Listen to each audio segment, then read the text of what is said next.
कल की पुराण और गरुड़ पुराण में ऐसी बातें लिखी गई हैं जो आपके रोंगटे खड़े कर सकती हैं। कलयुग के अंत की दृष्टि केवल कल्पना करने से ही मनुष्य का मन भय और आश्चर्य से भर सकता है। यह युग इतना भयावह होगा कि ये आपके दिल को झकझोर कर रख देगा।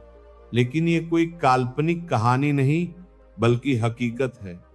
इन पवित्र ग्रंथों में लिखी गई बातें हमें आने वाले समय की भयंकर सच्चाई से अवगत कराती हैं। यही कारण है कि विद्वान अक्सर कहते हैं कि इन शास्त्रों का अध्ययन केवल आस्था का विषय नहीं बल्कि चेतावनी है, ताकि हम वर्तमान में अपने आचरण को सुधार सकें।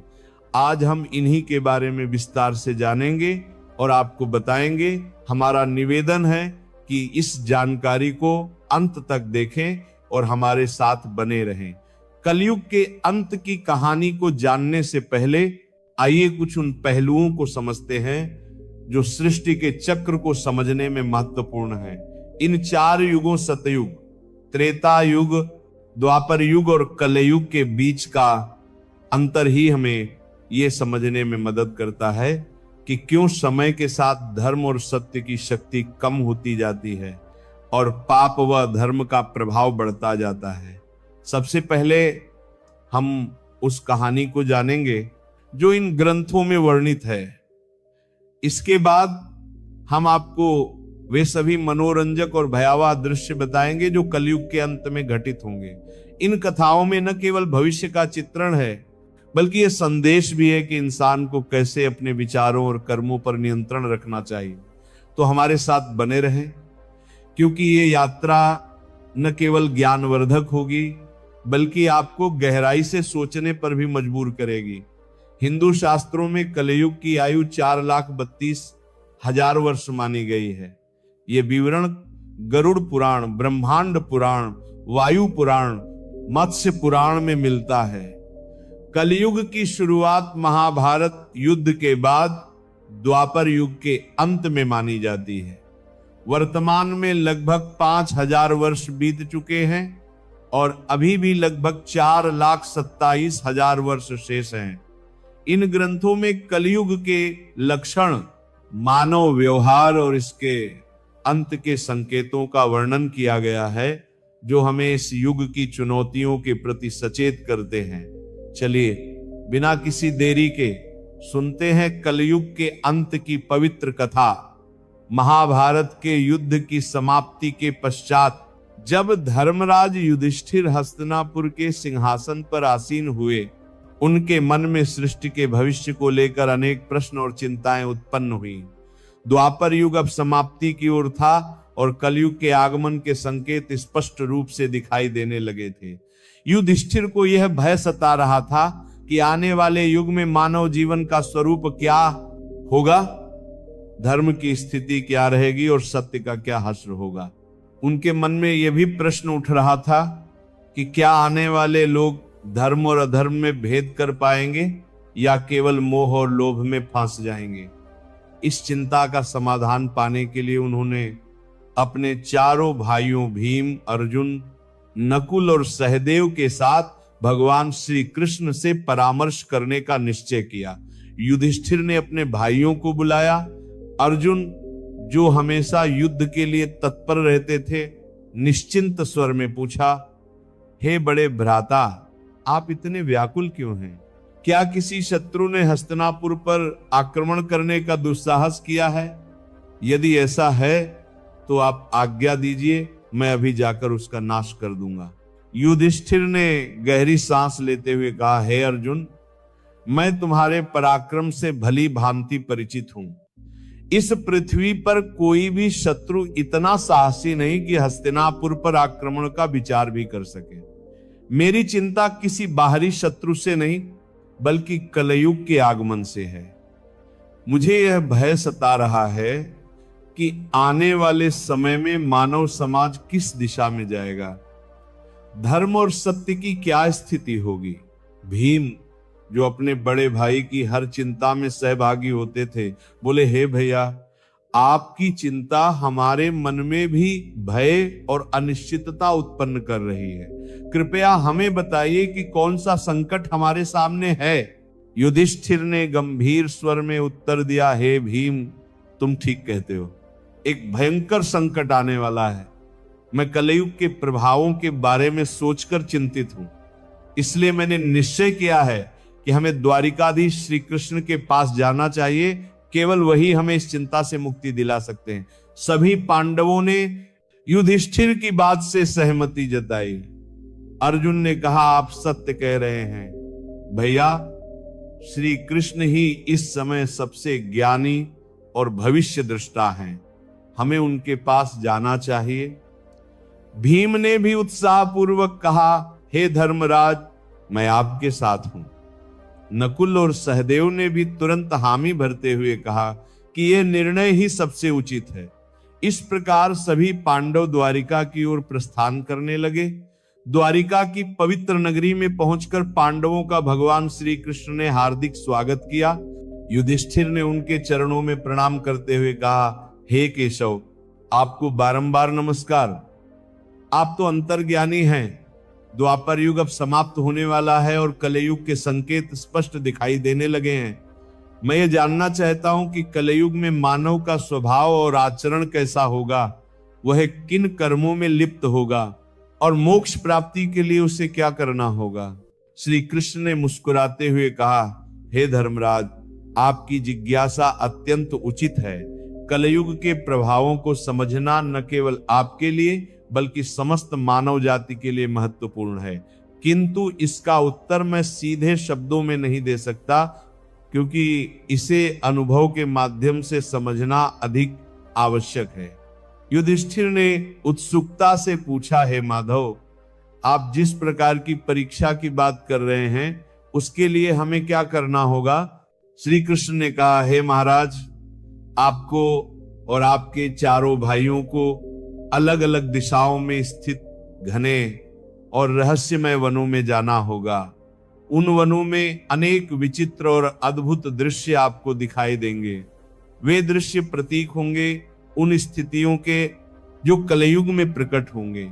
जब आप उन अनुभवों को लेकर मेरे पास लौटेंगे और उन्हें साझा करेंगे, तब मैं आपको कलयुग के वास्तविक प्रभाव और उसके रहस्य विस्तार से समझाऊंगा। युधिष्ठिर ने गंभीरता से उत्तर दिया, जैसी आपकी आज्ञा केशव। आप जिस स्थान की ओर संकेत करेंगे हम वहां जाने को तैयार हैं। श्री कृष्ण ने कहा, आप और आपके भाई अलग अलग दिशाओं में जाइए। वहां भयंकर और रहस्यमय वन है। उनमें यदि कोई असामान्य घटना या विचित्र दृश्य दिखाई दे तो उसे ध्यान पूर्वक देखना और लौट कर मुझे बताना।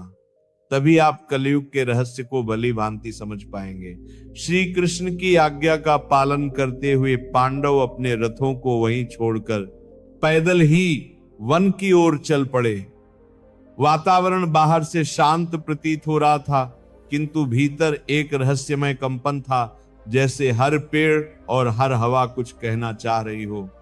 पांडव अलग अलग दिशाओं में निकल गए ताकि अधिक से अधिक अनुभव प्राप्त कर सकें। युधिष्ठिर का अनुभव युधिष्ठिर को एक घने और अंधकारमय वन में एक विचित्र दृश्य दिखाई दिया। उन्होंने एक विशालकाय हाथी देखा जिसके 2 सूंड थे। वह हाथी अपनी दोनों सूंडों से बड़े बड़े वृक्षों को उखाड़ रहा था, मानो उसकी शक्ति असीमित हो। युधिष्ठिर यह देखकर आश्चर्यचकित हो गए और सोचने लगे कि यह असामान्य दृश्य क्या संकेत दे रहा है। अर्जुन का अनुभव। अर्जुन एक शांत और सुंदर वन में पहुंचे जहां हर ओर हरियाली और पक्षियों की मधुर चहचहाहट वातावरण को सुखद बना रही थी। इस शांति के बीच उन्होंने अचानक एक विचित्र दृश्य देखा। उनके सामने एक विशाल पक्षी था जिसके पंखों पर वेदों की छवि लिखी हुई थी। यह पक्षी दिखने में पवित्र और ज्ञान का प्रतीक लग रहा था, किंतु उसी समय उसने मृत जीवों का मांस खाना शुरू कर दिया। अर्जुन यह देखकर गहरे विचार में पड़ गए और सोचा, ये कैसा विरोधाभास है। एक ओर पवित्र वेदों का ज्ञान और दूसरी ओर हिंसा व मांसाहार भीम का अनुभव। भीम एक हरे भरे चारागाह में पहुंचे जहां गायों का बड़ा झुंड विचरण कर रहा था। वहां उनकी दृष्टि एक अद्भुत किंतु पीड़ादायक दृश्य पर पड़ी। एक गाय ने अभी अभी एक बछड़े को जन्म दिया था और वो अपनी ममता में उसे जोर जोर से चाटने लगी, लेकिन अत्यधिक चाटने के कारण बछड़ा लहूलुहान हो गया। भीम स्तब्ध रह गए और उनके मन में विचार आया, ये कैसी ममता है जो अपने ही बच्चे को चोट पहुंचा रही है। सहदेव का अनुभव। सहदेव एक शांत जलाशय के पास पहुंचे जहां 7 कुएं एक सीध में बने हुए थे। उन्होंने देखा कि 6 कुओं में जल भरा हुआ था, किंतु बीच का सबसे गहरा कुआं पूरी तरह से सूखा था। यह अजीब दृश्य देखकर सहदेव सोच में पड़ गए। आखिर यह संकेत किस ओर इशारा कर रहा है? क्यों सबसे गहरा कुआं, जो सबसे अधिक जल संग्रह करने योग्य होना चाहिए था, पूरी तरह खाली है? नकुल का अनुभव। नकुल एक पर्वतीय क्षेत्र की ओर बढ़े।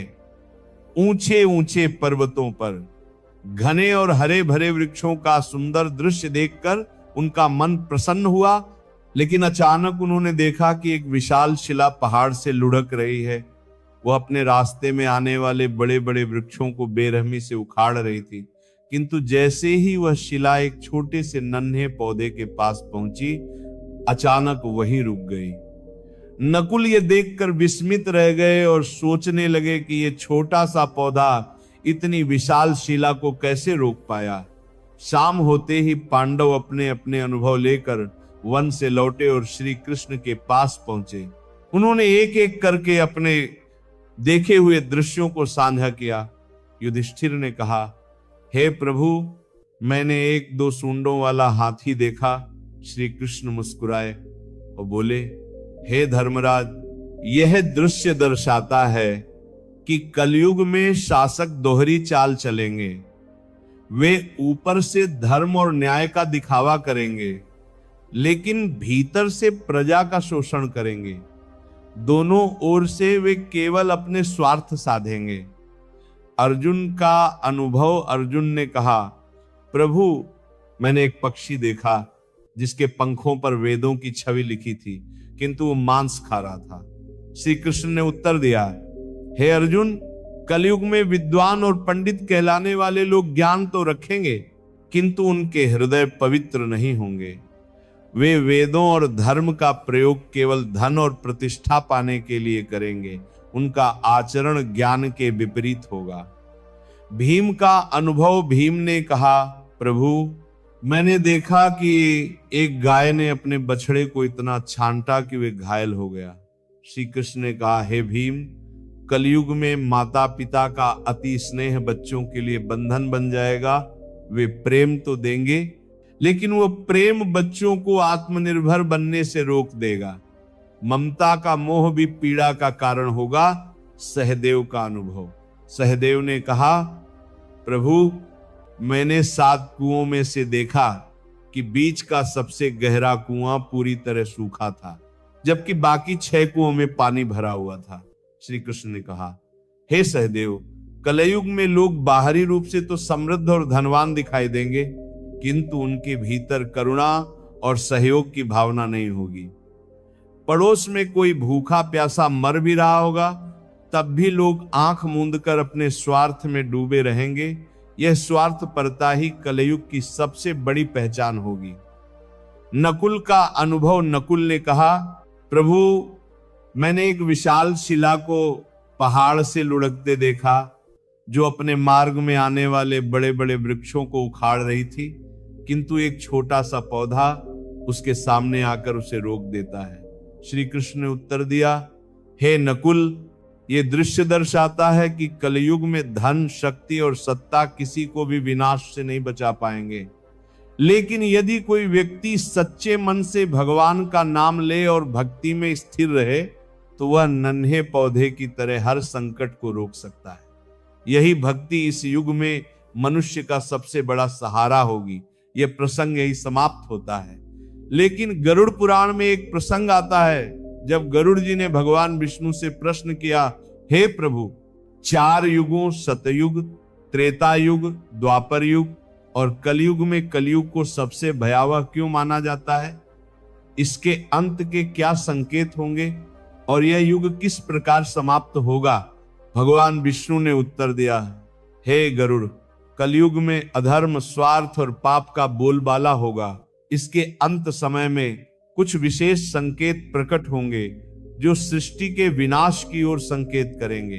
आइए उन 5 प्रमुख संकेतों को समझते हैं। पहला संकेत, मानव आयु का ह्रास। कलयुग के अंतिम दौर में मनुष्य की आयु अत्यंत कम हो जाएगी। औसतन जीवन केवल 20 वर्षों तक सीमित रह जाएगा। लोग 12 वर्ष की आयु में ही वृद्धावस्था के लक्षण दिखाने लगेंगे। बाल सफेद हो जाएंगे, चेहरे झुर्रियों से भर जाएंगे और शरीर रोगों से ग्रस्त हो जाएगा। ये शारीरिक पतन केवल शरीर का ही नहीं, बल्कि मानव की जीवन शैली और नैतिकता के पतन का भी परिणाम होगा। लोग अस्वास्थ्यकर भोजन, अनियमित दिनचर्या और तनावपूर्ण जीवन के कारण शारीरिक और मानसिक रूप से कमजोर हो जाएंगे। स्त्रियां मात्र 8 से 9 वर्ष की आयु में ही संतान को जन्म देने लगेंगी, किंतु उनकी दुर्बलता इतनी होगी कि वे बच्चों का पालन पोषण ठीक से नहीं कर पाएंगी। बच्चे कुपोषण और कमजोरी से ग्रस्त होंगे, जिससे आने वाली पीढ़ियां लगातार अशक्त और रोगी बनती जाएंगी। इससे पारिवारिक और सामाजिक ढांचा पूरी तरह चरमरा जाएगा। लोग अपनी भौतिक इच्छाओं की पूर्ति में इतने उलझ जाएंगे कि रिश्तों और परिवार के प्रति उदासीन हो जाएंगे। इस संकेत से स्पष्ट है कि कलयुग के अंतिम समय में मानव की शारीरिक और मानसिक शक्ति का पूर्ण ह्रास होगा।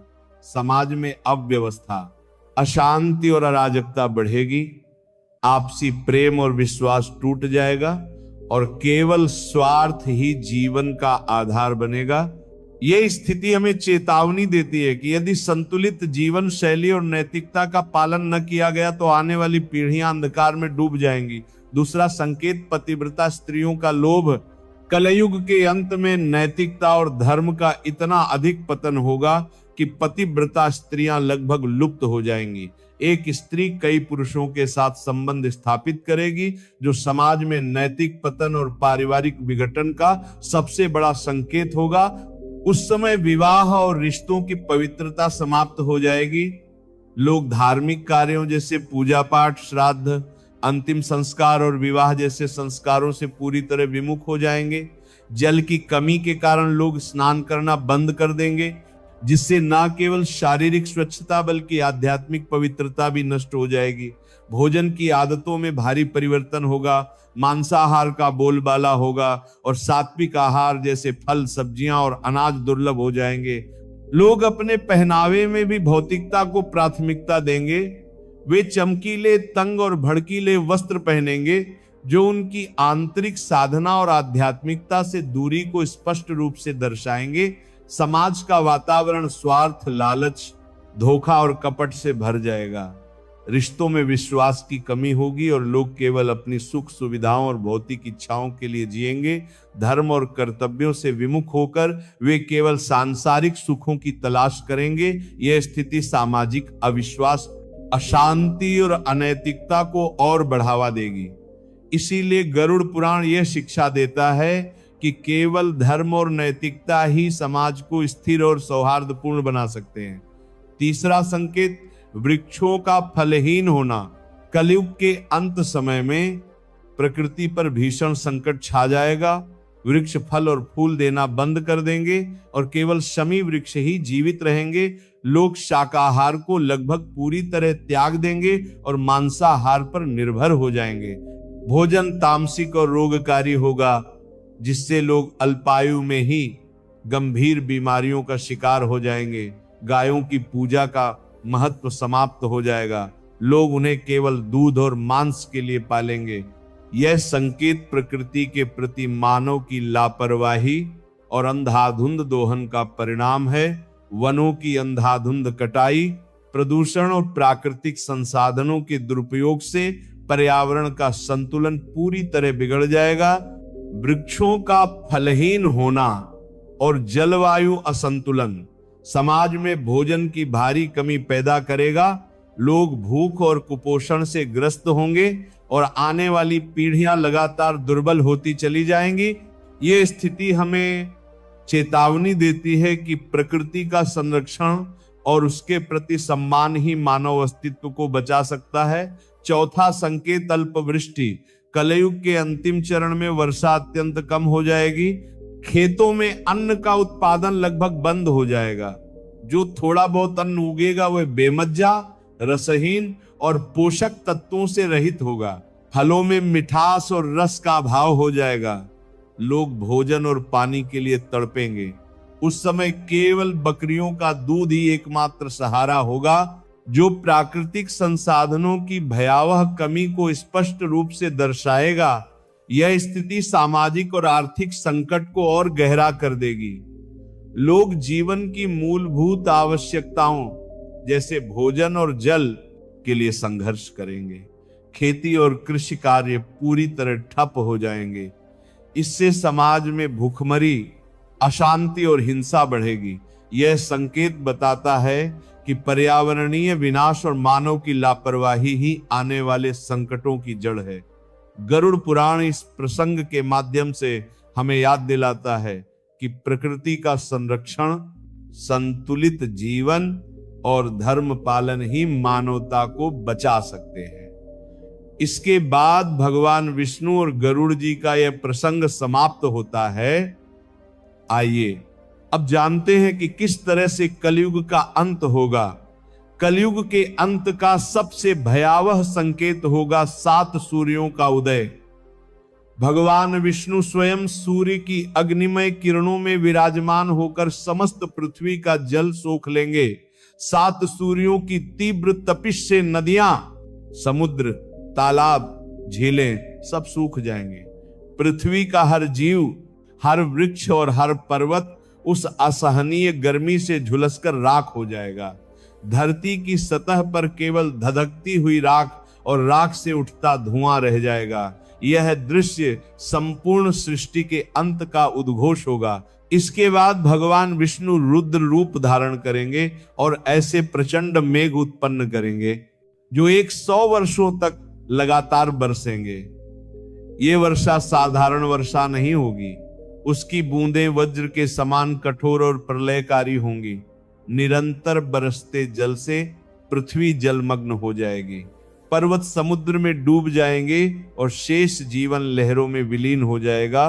संपूर्ण संसार का अंत हो जाएगा और यह प्रलय सृष्टि के चक्र का स्वाभाविक चरण सिद्ध होगा। एक अंत जो नई शुरुआत का मार्ग खोलता है।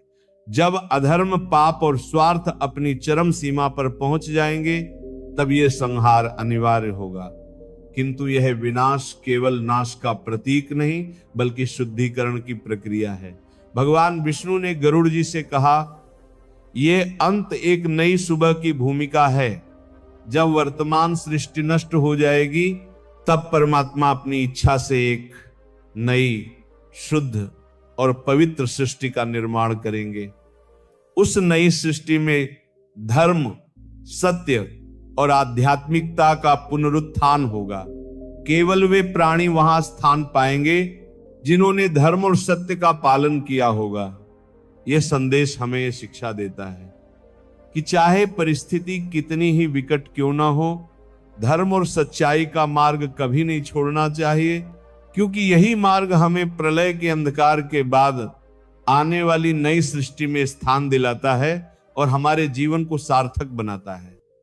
ये थी कलयुग के अंत की दिव्य भविष्यवाणी जो हमें धर्म और सत्य के मार्ग पर चलने की प्रेरणा देती है।